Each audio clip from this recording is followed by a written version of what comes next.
Bonjour, j'espère que tout va bien chez toi. Sinon, je suis de tout cœur avec toi. Bonne semaine, nous commençons de nouveau une nouvelle semaine. Aujourd'hui, cher ami, j'aimerais partager une méditation avec toi sur l'amitié. L'amitié, c'est quelque chose d'extraordinaire.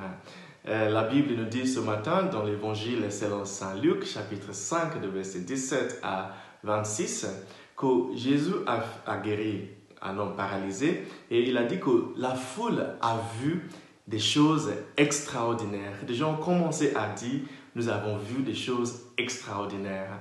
Donc j'aimerais vous parler ce matin de quelque chose d'extraordinaire qui est l'amitié.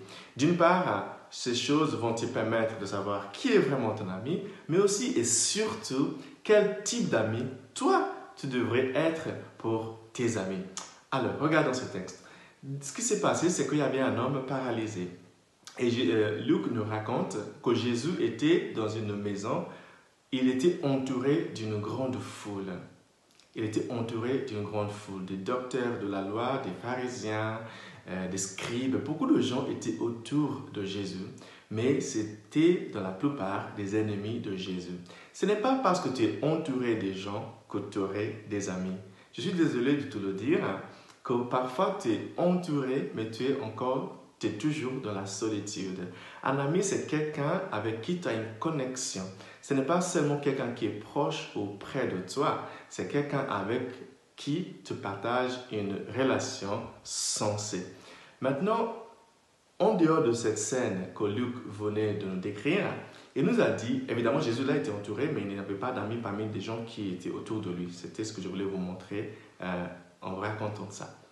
Mais Luc nous dit ensuite, il y avait un homme paralysé de la vie, paralysé, mais il avait des amis. La première chose qu'un ami fait, c'est de voir la personne. Ses amis l'ont vu. Voir dans le sens d'abord de remarquer cette personne, de le voir. Hier, j'étais à l'église, à la messe. J'avais 2 messes hier. Dans la première messe, j'avais des amis, évidemment. J'ai commencé mon homélie en leur disant « Vous êtes les bienvenus » pour qu'ils sachent que je les vois. Je les vois. Et dans la deuxième messe, j'avais une amie aussi que ça faisait 10 semaines, 10 semaines qu'elle n'était pas à la messe. À la fin de la messe, il y avait une émotion forte de dire « Mais tu n'as même pas dit à ton ami que tu la vois. » Je lui ai dit finalement, bien sûr, que je te vois, je suis content que tu sois de retour. Chers amis, c'est très important de faire que nos amis sachent qu'ils sont importants pour nous, que nous les voyons. Voir quelqu'un n'est pas simplement voir une paire de mains à appeler quand tu as besoin d'aide ou une paire de jambes à appeler quand tu as envie d'aller marcher. Voir quelqu'un, c'est dans le sens de remarquer que cette personne existe, mais aussi de comprendre la personne. Si je te dis par exemple, tu vois ce que je veux dire? Ça veut dire, est-ce que tu comprends ce que je veux dire? Donc voir son ami, c'est vraiment essayer de comprendre ton ami. Il est essentiel d'être aimé, de trouver l'amour, mais il est encore mieux de trouver quelqu'un qui t'aime, mais qui te comprend en plus.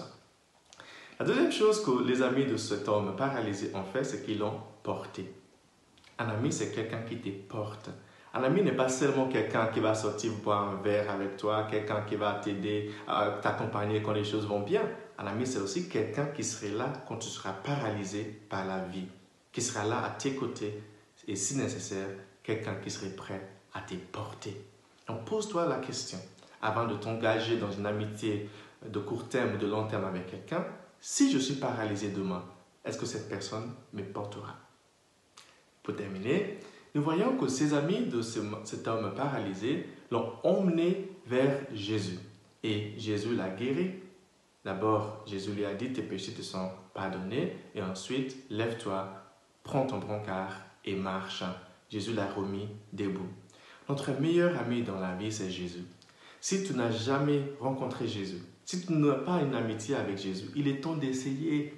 Je sais que ça paraît flou, bizarre pour quelqu'un qui n'a pas fait l'expérience.